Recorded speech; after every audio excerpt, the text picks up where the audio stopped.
प्रिय बंधुओं, आज मैं आपके सामने अपने उस प्राचीन संस्कारों की बात करना चाहता हूँ जिन गतिविधि और संस्कारों के कारण से हमारा समाज स्वच्छ, स्वस्थ और सात्विक जीवन जिया करता था। आज हमने अपने प्राचीन मूल्यों को छोड़ करके नवीन जीवन शैली को अपना करके अपने शरीर का, अपने परिवार का और अपने समाज का सिर्फ नुकसान किया है, वहाँ हमने प्राप्त कुछ नहीं किया। मित्रों, अपनी उस प्राचीन समृद्ध शैली को अपना करके आप अपना जीवन बहुत ही अच्छा व्यतीत कर सकते हैं। आप देखिए कि हमारे घरों के अंदर आज हमारे बच्चे सूर्योदय के बाद तक सोते हैं। उसका परिणाम आज वो बच्चे चिड़चिड़ापन के शिकार हैं, कब्ज के शिकार हैं, अनेकों बीमारियों के शिकार हैं। अपने बच्चों को यदि आप अच्छा जीवन देना चाहते हैं तो उन्हीं संस्कारों पर ले आएं। सुबह सूर्योदय से पहले उठाएं। सूर्योदय के उठने के बाद तुरंत आप स्वयं भी उठें, सूर्योदय से पहले उठें। उसके साथ साथ बच्चों को दातुन शौच प्रक्रिया से मुक्त करवाएं। यदि आप ये प्रक्रियाएं करवाते हैं सूर्योदय से पहले तो बच्चों का दांत, आँख, नाक, कान और पेट ठीक रहेगा। खाने का विधान उसके बाद में करें। हो सकता हो तो पेस्ट से बचें। पेस्ट जो है आमाशय को हानि पहुंचाता है। कोई भी पेस्ट यदि आप करते हैं दातुन या मंजन का प्रयोग करें, जिससे उनकी स्वस्थता बनी रहे। अपने घर के अंदर यदि उन बच्चों के दादा दादी या माता पिता जो भी घर में बड़े बुजुर्ग हैं, उनके पैर छूने का, उनकी सेवा करने का, उनको नमस्कार करने का ये संस्कार अवश्य दें।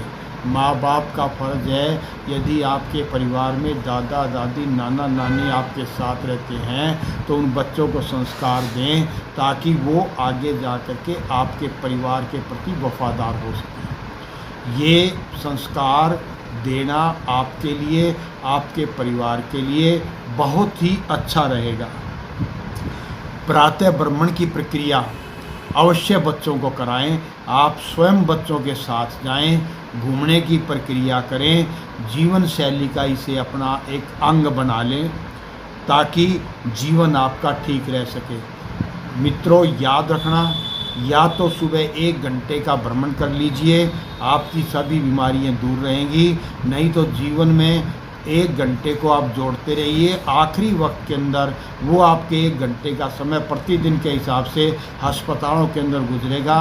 अस्पताल के अंदर पैसे लगेंगे, भ्रमण के अंदर कोई पैसा आपका नहीं लगेगा आपके शरीर को ठीक रखने के लिए। देव सुमिरन, जिसको भी आप मानते हैं उस प्रभु का नाम स्मरण करते करें। पूजा पाठ विधि विधान से करें। ध्यान, योग, प्राणायाम और आसन, इसको अपने जीवन का अंग बना लें। जीवन की प्रक्रियाओं के अंदर इन चीज़ों को यदि आप जोड़ेंगे तो आपको मानसिक रूप से, शारीरिक रूप से, आत्मिक रूप से आपको शांति मिलेगी, स्वस्थता मिलेगी, स्वच्छता मिलेगी। आपका जीवन सुखमय होगा, शांतिमय होगा।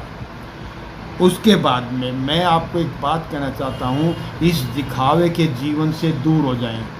जितना भी दिखावे का जीवन है वो आपके पैसे के लिए, आपके शरीर के लिए, आपकी आत्मा के लिए हानिकारक है।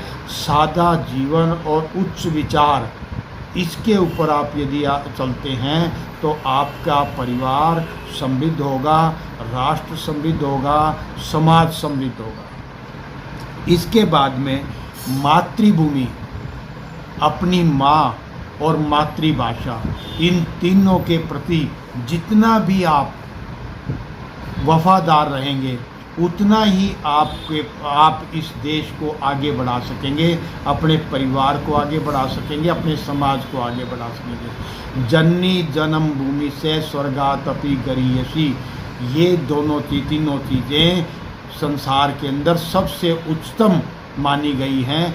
इनके प्रति आप वफादार रहें। रात्रि को सोने से पूर्व अपने बच्चों को ये संस्कार दें। यदि दादा दादी हैं तो उनके पैरों को या सिर को दबा करके सोएं, उनकी सेवा करके सोएं।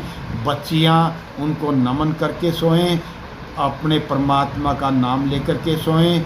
ये सबसे बढ़िया जीवन का आपको सिद्धांत बता रहा हूँ। उसके बाद में तामसिक भोजन का बिल्कुल त्याग कर दें। तामसिक भोजन शरीर के अंदर वृद्धावस्था और व्याधियों का सबसे बड़ा मुख्य कारण होता है। सात्विक भोजन का प्रयोग करें। समसामयिक जो उस समय के अंदर पैदा होती हैं ऐसी सब्जियों का प्रयोग करें। दूध, घी, मलाई, मक्खन इनका प्रयोग करें। तामसिक भोजन जितना हानिकारक होगा, जितना भी आप लेंगे उतना ही हानिकारक होगा। उसके अंदर आपका शरीर, आत्मा सभी को आपका विकृत करेगा और बीमारियों को आगे बढ़ाएगा, आपके शरीर के अंदर ले करके जाएगा। अब मेरी समाज से करबद्ध निवेदन है, हमने बहुत मंदिर खोले हुए हैं। उन मंदिरों के अंदर एक ही काम होता है कि दान को इकट्ठा किया जाए। आप वहाँ पर एक बार जाएं, नमन करें और वहाँ से आ जाएं। समाज का दायित्व बनता है उन मंदिरों के अंदर ये कंपल्सन करें कि वहाँ का जो भी सेवक हो या पुजारी हो वो बच्चों को, बड़ों को 1 या 2 घंटे की सामाजिक संस्कारिक शिक्षा अवश्य दे, धर्म की शिक्षा अवश्य दे। खाली उसको दान देने का साधन मत बनाएं। ये मेरा सारे समाज से हाथ जोड़ करके निवेदन है, ताकि हम अपने आने वाली पीढ़ियों को अपने धर्म के प्रति, अपने समाज के प्रति और अपने देश के प्रति अच्छी तरह से समर्पित कर सकें। आप सभी का धन्यवाद। जय हिंद, जय भारत, वंदे मातरम।